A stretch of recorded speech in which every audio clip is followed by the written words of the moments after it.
Bismillahirrahmanirrahim. Assalamualaikum warahmatullahi wabarakatuh. Innal hamdalillah nahmaduhu wa nasta'inuhu wa nastaghfiruh wa na'udzu billahi min shururi anfusina wa min sayyiati a'malina. May yahdihillahu fala mudilla lahu wa man yudlil fala hadiya lahu. Ashhadu an la ilaha illallah wahdahu la syarika lahu وأشهد أن محمدا عبده ورسوله يا أيها الذين آمنوا اتقوا الله حق تقاته ولا تموتن إلا وأنتم مسلمون يا أيها الناس اتقوا ربكم الذي خلقكم من نفس واحدة وخلق منها زوجها وبث منهما رجالا كثيرا ونساء واتقوا الله الذي تساءلون به والأرحام إن الله كان عليكم رقيبا يا أيها الذين آمنوا اتقوا الله وقولوا قولا سديدا يصلح لكم أعمالكم ويغفر لكم ذنوبكم ومن يطع الله ورسوله فقد فاز فوزا عظيما أما بعد فإن أصدق الحديث كتاب الله وخير الهدي هدي محمد صلى الله عليه وسلم وشر الأمور محدثاتها فإن كل محدثة بدعة وكل بدعة ضلالة وكل ضلالة في النار. Jamaah sekalian rahimani wa rahimakumullah,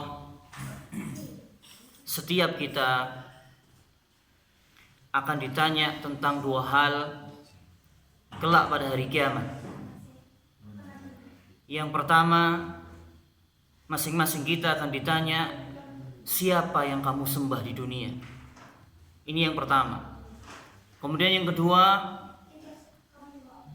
bagaimana respon kamu terhadap dakwah para rasul. Hal ini sebagaimana yang dikatakan oleh Al-Imam Ibnu Qayyim Al-Jauziyah rahimahullahu ta'ala dalam muqaddimah kitabnya Zadul Ma'ad fi hadayi khairil ibad. Beliau rahimahullahu ta'ala mengatakan, fala tazulu qadamal abdi baina yadayillah, maka akan senantiasa tetap berdiri kedua kaki seorang hamba di hadapan Allah subhanahu wa ta'ala kelak, hatta yus'al an mas'alatain, sehingga dia akan ditanya tentang dua hal, tentang dua masalah. Yang pertama, madza kuntum ta'budun, apa yang kalian sembah sewaktu kalian hidup di dunia. Yang kedua, wa madza ajabtumul mursalin, bagaimana respon kalian terhadap dakwah para rasul. Ini yang akan ditanya oleh Allah Subhanahu wa taala kepada masing-masing manusia. Dan di sini pentingnya kita membahas tentang kalimat tauhid. Yang ini berkenaan dengan kalimat la ilaha illallah. Karena Allah Subhanahu wa taala adalah satu-satunya sesembahan yang hak, yang benar untuk diibadahi.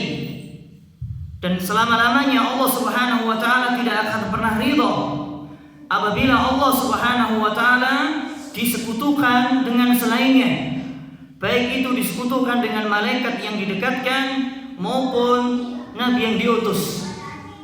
Ini pertanyaan yang pertama. Kemudian pertanyaan yang kedua, bagaimana respon kita terhadap dakwah para rasul, secara khusus nabi kita Muhammad sallallahu alaihi wasallam. Apakah kita mengikuti beliau ataukah kita menyelisihi beliau dalam kehidupan kita di dunia?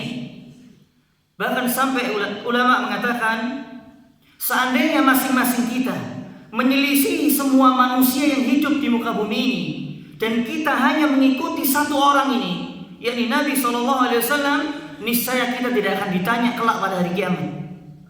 Oleh karena itu setiap kita tidak akan ditanya kenapa menyalahi banyak orang, kenapa menyalahi fulan wa alan, kenapa menyalahi saya, kenapa menyalahi fulan. Tidak.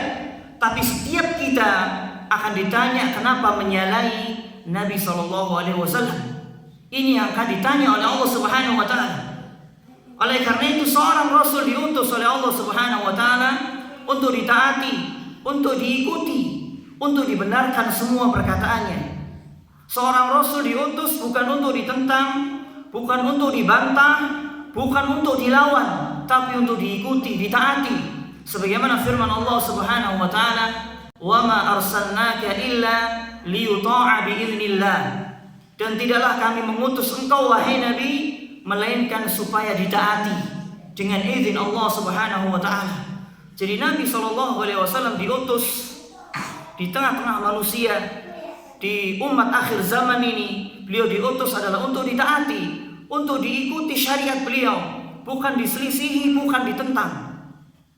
Kemudian kata ulama, "Annallaha la yarda an yushraka ma'ahu ahadun fi ibadati, la malakun muqarrabun wala nabiyyun mursal." Bahwasanya Allah Subhanahu wa taala selama-lamanya Allah Subhanahu wa taala tidak akan pernah ridho apabila ada di antara manusia ini yang telah mempersekutukan Allah Subhanahu wa taala dengan selainnya dalam ibadah. Selama-lamanya Allah Subhanahu wa taala tidak akan pernah ridho apabila ada di antara manusia ini telah berbuat kesyirikan. Karena kesyirikan merupakan larangan Allah Subhanahu wa taala yang terbesar sebelum larangan yang lainnya. Sekaligus perintah Allah Subhanahu wa taala yang terbesar adalah agar manusia ini mengesahkan Allah Subhanahu wa taala dalam ibadah. Sebagaimana firman Allah Subhanahu wa taala, "Wa'budullaha wa la tusyriku bihi syai'an. Wa qada rabbuka alla ta'budu illa iyyah." Bahwasanya sembahlah oleh kalian Allah Subhanahu wa taala semata, dan jangan sekali-kali kalian menserikatkan Allah Subhanahu wa taala dengan selainnya. Kemudian Allah Subhanahu wa taala dalam ayat yang lain berfirman, dan Allah Subhanahu wa taala telah menetapkan, wa qada rabbuka, dan Rabbmu telah menetapkan, Allah telah menetapkan, memerintahkan, mewasiatkan, alla ta'budu illa iyyahu, bahwasanya jangan sekali-kali kalian beribadah kecuali hanya kepadanya, kecuali hanya kepada Allah Subhanahu wa taala. Karena Allah Subhanahu wa taala selama-lamanya tidak akan pernah ridho apabila Allah Subhanahu wa taala disekutukan dengan selainnya. Dalam ayat yang lain Allah Subhanahu wa taala berfirman, "Wa ma khalaqtul jinna wal insa illa liya'budun."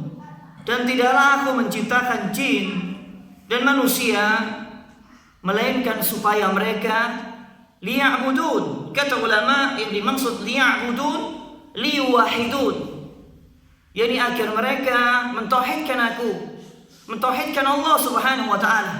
Ini merupakan salah satu hikmah yang sangat besar. Allah Subhanahu wa taala menciptakan manusia, menciptakan jin dan manusia, yakni agar mereka mengesahkan Allah Subhanahu wa taala semata. Jin dan manusia diciptakan oleh Allah Subhanahu wa taala untuk tauhid. Setiap kita diciptakan untuk tauhid, untuk mengesahkan Allah Subhanahu wa taala. Kemudian larangan yang terbesar adalah syirik. Jangan pernah sekali-kali seseorang melakukan kesyirikan, apalagi kesyirikan itu dibawa sampai dia bertemu dengan Allah Subhanahu wa taala. Jamaah sekalian rahimani wa rahimakumullah, karena kita hidup di dunia ini untuk kalimat tauhid, la ilaha illallah. Bagaimana kita hidup di dunia yang sementara ini sampai kita bertemu, berjumpa dengan Allah Subhanahu wa taala tetap di atas kalimat tauhid. Karena tidak ada Islam tanpa tauhid, tidak ada iman tanpa tauhid, dan tidak akan pernah masuk surga tanpa tauhid. Allah Subhanahu wa taala berfirman, "Innahu may yusyrik billah faqad harrama Allahu 'alaihi al-jannah wa ma'wahu an-nar wa ma lidh-dhalimin min ansar." Sesungguhnya Allah Subhanahu wa taala, sesungguhnya barang siapa yang mempersekutukan Allah Subhanahu wa taala, berbuat syirik, maksudnya berbuat syirik sampai dia bertemu dengan Allah Subhanahu wa taala dan belum bertobat, faqad haramallahu alaihi al-jannah, maka sungguh Allah Subhanahu wa taala telah mengharamkan baginya surga. Maksudnya dia tidak akan pernah memasuki surga. Orang yang mati membawa dosa syirik, wa ma'wahun nar, dan tempat kembalinya adalah neraka. Wa ma lidh-dhalimin min ansar, dan tidak ada bagi orang-orang zalim seorang penolong pun. Kata ulama, man mata, barang siapa yang mati, atau man laqi Allah, barang siapa yang berjumpa dengan Allah ketika di akhirat, lam yusyrik billahi syai'a dakhala al-jannah. Barang siapa yang berjumpa dengan Allah Subhanahu wa taala dalam keadaan tidak mempersekutukan Allah dengan sesuatu apapun, pasti dia masuk surga. Tauhid ini syarat mutlak bagi seorang muslim untuk memasuki surganya Allah Subhanahu wa taala. Wa man laqiyahu yusyrik billahi syai'a dakhala an-nara walau kana min a'badin nas. Barang siapa yang berjumpa dengan Allah Subhanahu wa taala dalam keadaan membawa dosa syirik, pasti dia masuk neraka jahanam, walaupun dia adalah manusia yang ahli ibadah di antara manusia. Dia ahli ibadah, tapi ketika dia mau mati dia membawa dosa syirik, pasti dia masuk neraka jahanam untuk selama-lamanya, walaupun dia dalam pandangan manusia orang yang ahli ibadah di antara manusia. Oleh karena itu kata ulama, perkataan ulama yang lain rahimahumullah ta'ala, mereka mengatakan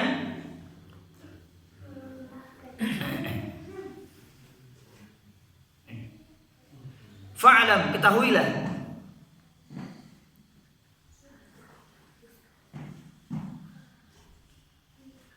la tusamma anna al-ibadata la tusamma ibadatun illa ma'a tauhid. Ini kata ulama, ketahuilah bahwasanya tidak dinamakan ibadah kecuali dengan tauhid, dengan ikhlas, meyakini satu-satunya sesembahan yang hak itu hanya Allah Subhanahu wa taala.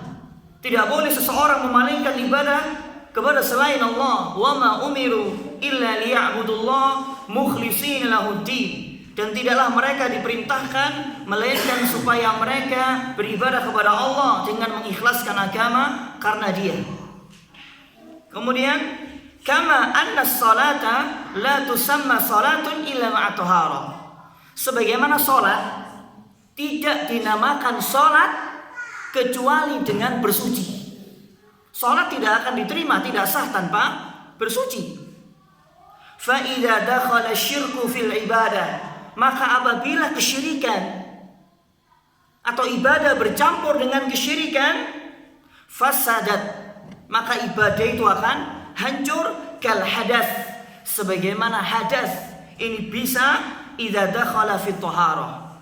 Hadas itu akan bisa membatalkan, tidak menyebabkan sah suatu salat tanpa taharah. Begitu pula ibadah tidak dinamakan ibadah kecuali dengan tauhid. Maka seseorang akan bisa diterima ibadahnya dengan tauhid, dengan ikhlas, meyakini satu-satunya sesembahan yang hak untuk diibadahi hanya Allah Subhanahu wa taala semata. Oleh karena itu, jamaah sekalian rahimani wa rahimakumullah, Allah Subhanahu wa taala mengutus para rasul, seluruh utusan Allah Subhanahu wa taala yang misi utama mereka adalah sama. Sejak terjadinya kesyirikan pertama kali di muka bumi ini di zaman Nuh alaihissalam, Karena di zaman sebelum Nuh, zaman Adam dan Idris belum terjadi kesyirikan. Kesyirikan muncul pertama kali ketika di zaman Nuh alaihissalam sampai nanti menjelang hari kiamat. Sepanjang kehidupan manusia, kesyirikan ini akan menimpa sebagian atau bahkan sebagian besar manusia. Apakah kesyirikan juga akan menimpa sebagian umat Islam? Al-jawab, Naam, sahih. Kesyirikan akan menimpa sebagian besar kaum muslimin. Bahwa akan ada di antara umat ini yang akan melakukan kesyirikan sebagaimana umat-umat terdahulu melakukan kesyirikan.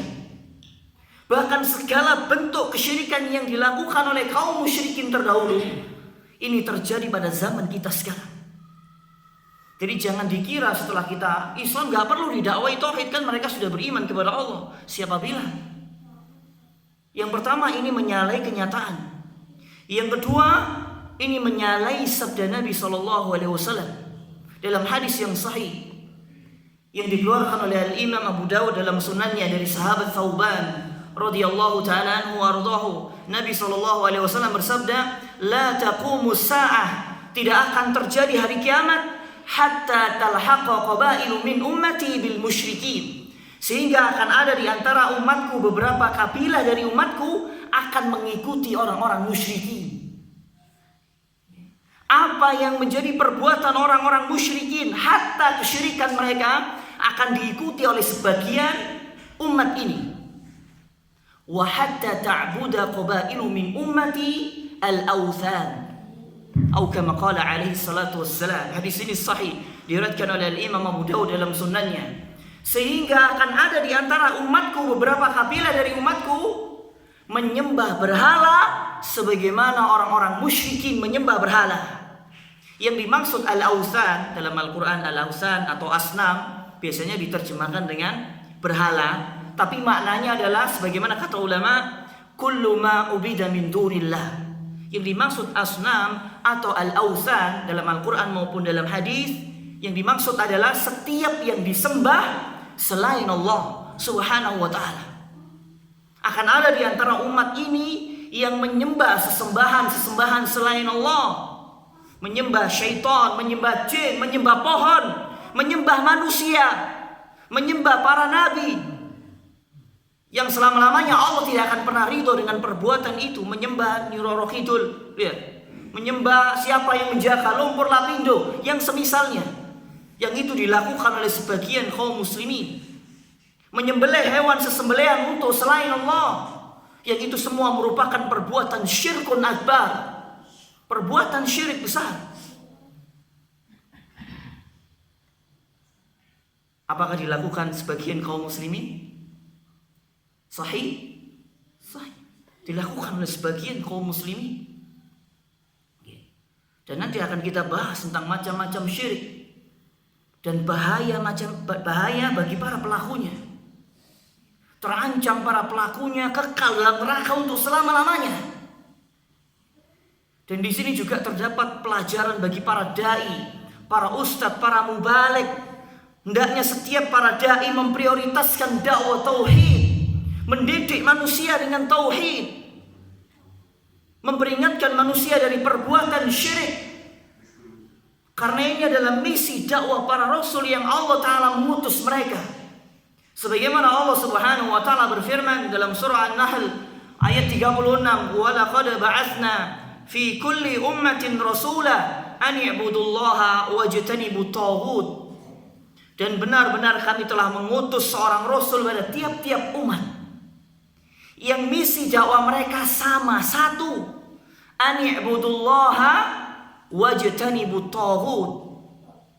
Sembahlah oleh kalian Allah semata, dan jangan sekali-kali kalian menserikatkan Allah dengan selainnya. Taghut, kullu ma ubida min dunillah, setiap yang disembah selain Allah, jauhilah oleh kalian taghut. Dalam ayat yang lain, perkataan seluruh para rasul kepada kaumnya, ya qaumi, wahai kaumku, u'budullaha, sembahlah oleh kalian Allah semata, ma lakum min ilahin ghairuh, tidak ada bagi kalian sesembahan yang benar selain Dia. Jadi seluruh para rasul diutus oleh Allah Subhanahu wa taala, misi utama mereka, dakwah mereka tauhid. Maka hendaknya setiap para dai memprioritaskan dakwah ini, mendidik manusia dengan tauhid, memperingatkan manusia dari perbuatan syirik. Tidak boleh seorang dai, seorang mubalik dia mengabaikan dakwah ini. Oh janganlah, manusia lari kalau saya mendakwakan ini. Sing syirik jangan lah syirik, sih kapan-kapan. Kapan? Apakah nunggu manusia mati baru kita mendakwai mereka tauhid? Dan ini menyalahi konsep dakwah seluruh para nabi dan rasul. Bahkan saya pernah mendengar dari salah seorang teman saya, ada salah seorang ustadz diminta di salah satu masjid untuk menyampaikan tauhid. Ustadz tolong di masjid ini diajarkan tauhid. Siapa Allah, memperkenalkan Allah, bagaimana macam-macam syirik. Ustadz itu mengatakan saya gak mau. Saya mau membahas masalah fikih saja. Jadi dia tidak mau menyampaikan kepada manusia, mendidik manusia dengan tauhid. Padahal ini misi dakwah para rasul.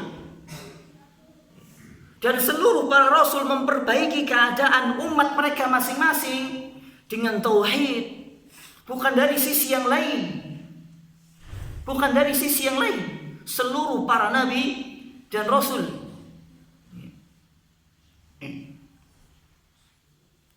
Oleh karena itu mengajak kepada tauhid serta memperingatkan kesyirikan merupakan dakwah yang utama para rasul, serta dakwah prioritas mereka awal hingga akhir. Inilah inti Allah Subhanahu wa taala mengutus para rasul. Ini bukan berarti kita tidak belajar yang lain, tidak ya, jangan salah paham. Kita juga belajar bab salat, bab zakat dan yang lainnya. Tapi prioritas ini terutama bagi para dai, hendaknya mereka mengajarkan ini. Bagi kaum muslimin, yang pertama-tama hendaknya mereka pelajari, hendaknya tentang masalah tauhid. Karena kita hidup untuk ini dan sampai mati untuk ini. Tidak akan pernah masuk surga tanpa tauhid. Ini pelajaran yang sangat berharga sekali bagi seluruh kaum muslimin, secara khusus bagi para dai. Hendaknya mereka memprioritaskan dakwah ini, karena ini jalan dakwah seluruh para nabi dan rasul. Bahkan Nabi Nuh alaihissalam, berapa tahun beliau mendakwahkan tauhid? Berapa tahun? 950 tahun. Lailan wa naharan, kata Allah.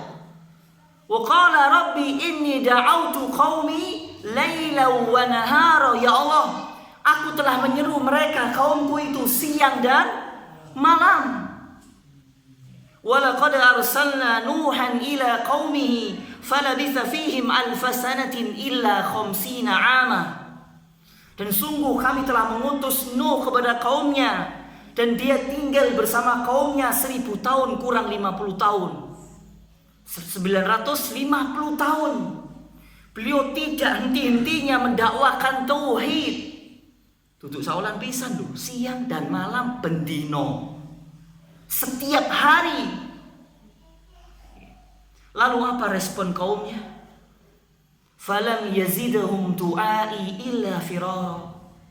Ya Allah, setelah saya menyampaikan tauhid kepada mereka, memperingatkan syirik, tidak menambah kepada mereka kecuali mereka semakin lari, berpaling ke belakang. Ja'alu asabi'ahum fi adhanihim. Ketika Nuh menyampaikan tauhid, memperingatkan dari kesyirikan mereka, mereka menjadikan jari jemari mereka di telinga-telinga mereka ditutup. Wastaghshaw thiyabahum, dan mereka telah menutupkan baju-baju mereka ke muka-muka mereka. Insya Allah, saya membayangkan bagaimana perasaan Nuh alaihissalam. Seandainya saya ngomong jenengan gini semua Pak, terus ditutup, kira-kira ya apa? Kita tinggal mulai ya. Ya mulai aku ya. Karena sing rumakno ya mulai. Iya Pak. Ya, soalnya itu Nabi kan mana ya? Itu iki Nabi 950 tahun digitukan. Padahal tujuan Nabi ini ngejak binasa atau selamat umatnya? Ngejak selamat. Wa asarru wastakbaru istikbara.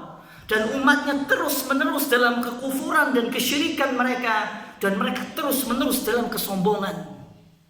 Sehingga pada waktu yang Allah tentukan, Allah binasakan mereka. Tidak tersisa kecuali berapa dalam riwayat? 70 sampai 80 orang. 950 tahun siang dan malam. Itu kalau kita hitung-hitung 100 tahun kurang lebih dapat 9 orang. Dakwah 100 tahun dapat cuma 9 orang. Apakah dakwah Nabi Nuh gagal? Al-jawab lah, tidak. Dan ini juga menjadi pelajaran yang sangat berharga. Seorang dai tidak dituntut dalam dakwanya agar diikuti banyak orang, tidak. Yang dituntut oleh seorang dai yang pertama dalam dakwanya dia ikhlas karena Allah, tidak mengharapkan keuntungan dunia, tidak mengharapkan manusia. Yang pertama ikhlas. Yang kedua, seorang dai dituntut agar dia dalam dakwanya mengajak manusia kepada agama Allah, mengajak kepada Islam, mengajak kepada Al-Quran dan Sunnah, mengajak untuk mentauhidkan Allah. Ini yang kedua. Yang ketiga, seorang dai dituntut dalam dakwanya di atas ilmu. Seorang dai dalam dakwanya harus dengan ilmu. Tidak boleh seseorang dalam dakwah berbicara agama tanpa ilmu. Sekarang semua orang di zaman kita ini, jamaah sekalian, rahimani wa rahimakumullah, semua bisa jadi ustaz. Apa maknanya di medsos ini? Ya, apalagi kalau sudah debat di grup, semua orang bisa jadi ustaz. Hatta itu yang nggak bisa baca Quran, dia bisa berdalil, soalnya tinggal kopas, cari di bawah Google, permasalahannya akan keluar. Debat dengan lawannya, seolah-olah dia adalah ustaz. Karena tidak boleh berbicara tentang agama ini tanpa ilmu. Sangat besar sekali dosanya. Karena sekarang banyak orang yang terlalu berani. Apalagi orang-orang yang baru hijrah, baru tobat, terus dia tampil ke permukaan, ya seperti sebagian artis. Tas tobat hanya beberapa bulan atau masih 1 tahun 2 tahun sudah ceramah, sudah berbicara agama. Terus kapan dia belajarnya? Berbicara agama, insya Allah luar biasa. Ini yang ketiga. Yang keempat, seorang dai dia harus mensucikan Allah Subhanahu wa taala, dan dia harus berlepas diri dari segala bentuk kesyirikan dan orang-orang musyrik.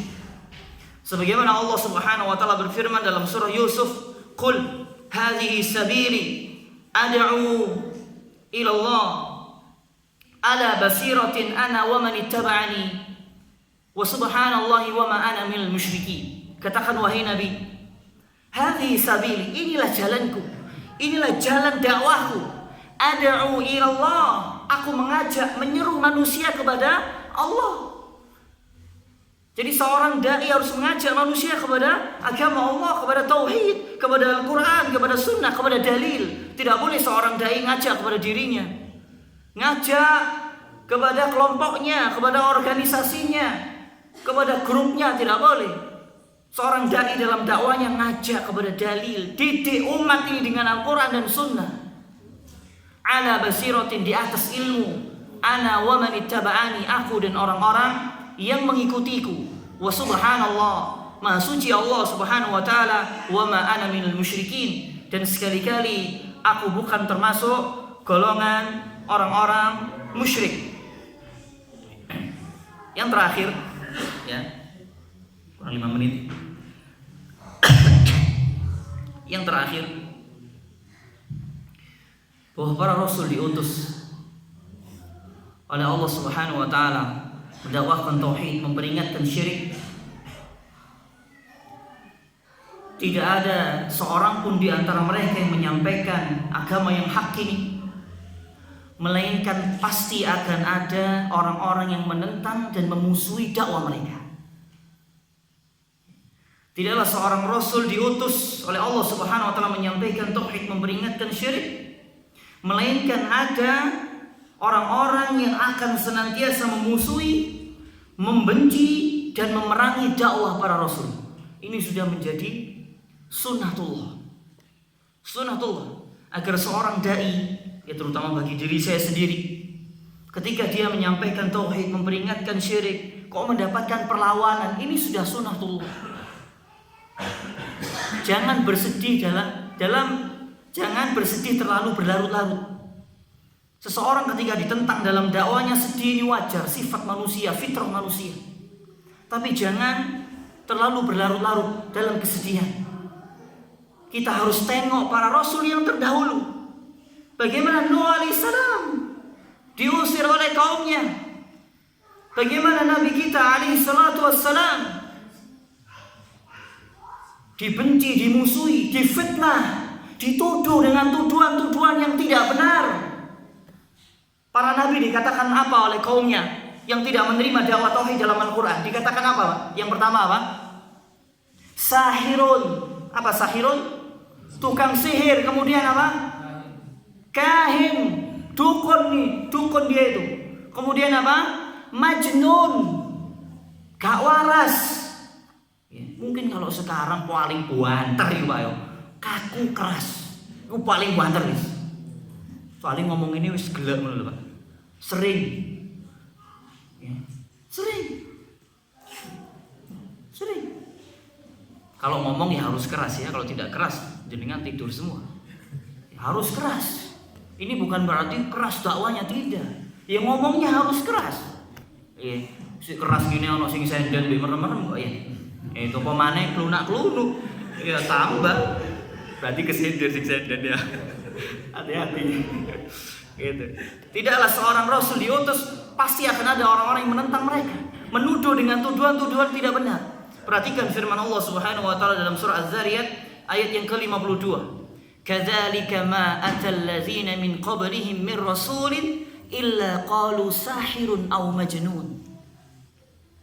Demikian itulah tidaklah seorang rasul datang kepada mereka sebelum kaum wahai Nabi, melainkan kaum tiap-tiap rasul itu mengatakan sahirun aw majnun. Ini orang tukang sihir, ini orang gila, ini membawa ajaran apa ini? Kami sudah mengikuti tradisi nenek moyang, menjadikan Tuhan-Tuhan yang biasa disembah oleh nenek moyang kami. Pasti akan ada orang-orang yang menentang dakwah ini. Termasuk orang-orang yang mau peduli dengan dakwah tauhid ini. Pasti akan ada yang memusuhi. Pasti akan ada yang memfitnah, menuduh dengan tuduhan-tuduhan yang tidak benar. Ya, termasuk Nabi SAW, beliau dituduh seorang penyair yang gila. Ketika mendakwahkan kepada kaum Quraisy, innahum kanu idza qila lahum la ilaha illallah yastakbirun. Sesungguhnya mereka apabila dikatakan kepada mereka kalimat tauhid la ilaha illallah, kepada orang-orang kafirin musyrikin Quraisy, yastakbirun, mereka menyombongkan diri, wa yaqulun, dan mereka mengatakan a inna latariku alihatina, apakah kami harus meninggalkan Tuhan-Tuhan kami yang biasa kami sembah selain Allah, li syairin majnun, karena seorang penyair yang gila ini. Siapa penyair yang gila yang dimaksudkan dalam ayat ini? Rasulullah.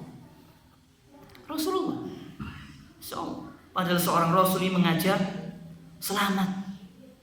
Ya. Dan ini juga sebagaimana perkataan Waraqah bin Naufal. Ketika beliau sallallahu alaihi wasallam mendapatkan wahyu yang pertama kali, beliau ketakutan, lalu beliau pulang menemui istrinya, menceritakan keadaannya. Kemudian istrinya Ummul Mukminin Khadijah radhiyallahu taala anha mengajak Nabi sallallahu alaihi wasallam untuk menemui Waraqah bin Naufal. Lalu setelah itu ketika bertemu dengan Waraqah yang saat itu sudah tua renta, sudah sepuh, lalu Nabi sallallahu alaihi wasallam menceritakan apa yang beliau alami ketika mendapatkan wahyu yang pertama. Iqra bismi rabbikal ladzi khalaq, dan seterusnya. Lalu Nabi sallallahu alaihi wasallam mengkabarkan apa yang beliau alami. Faqala lahu Waraqah. Lalu berkata Waraqah kepada Nabi sallallahu alaihi wasallam, ini sepupunya Khadijah, hadzan namus alladzi nazzalallahu ala Musa, yang datang kepadamu itu adalah namus, nama lain dari Jibril alaihissalam. Mungkin di bahasa Ibrani namanya namus, yang Allah Ta'ala turunkan kepada Musa, yang dulu pernah mendatangi Musa alaihissalam. Lalu kata Waraqah, perhatikan perkataan ini, ya laitani fiha jal'an, seandainya saja aku ini masih muda, laitani akunu hayyan, dan seandainya aku masih hidup, il yukhrijuka qaumuka, ketika kaummu mengusirmu. ketika kaummu mengusirku. Faqala Rasulullah sallallahu alaihi wasallam, "Aw mukhrijiyahum?" Apakah kaumku akan mengusirku? Kata Waraqah, qala na'am. Iya. Kaummu pasti akan mengusirmu. Qala, lalu kata Waraqah, "Lam ya'ti rajulun qattu." Tidaklah seseorang datang, tidaklah seorang nabi datang membawa bimithli ma jita bihi, seperti apa yang kau bawa, illa udi, melainkan pasti akan dimusuhi. Jadi risiko dakwah tauhid ini pasti akan ada orang-orang yang memusuhi. Ini bukan golek musuh ya, bukan. Ini karena kita sayang kepada kaum muslimin secara khusus. Kita ingin diri kita selamat, kaum muslimin selamat. Jadi dakwah tauhid memperingatkan syirik ini salah satu bentuk rasa kasih sayang para rasul, para dai kepada objek dakwahnya. Kita semua mencintai diri kita. Kita ingin selamat sebagaimana kita menginginkan saudara kita selamat. Kita tidak ingin saudara kita terjerumus ke dalam kesyirikan, ke dalam perbuatan syirkun akbar. La yu'minu ahadukum hatta yuhibba li akhihi ma yuhibbu li nafsihi. Tidak beriman, tidak sempurna iman salah seorang di antara kalian sehingga dia mencintai saudaranya seperti dia mencintai dirinya sendiri. Di antara salah satu bentuk cinta kita kepada saudara kita, hendaknya kita menyampaikan tauhid, apalagi saudara kita yang telah nyata-nyata berbuat kesyirikan. Kita ingatkan mereka, bukan malah dibiarkan. Kok aisy, lah kapan ngenteni mati baru didakwai tauhid? Ya. Karena ini umumnya yang terjadi di tengah-tengah masyarakat kita.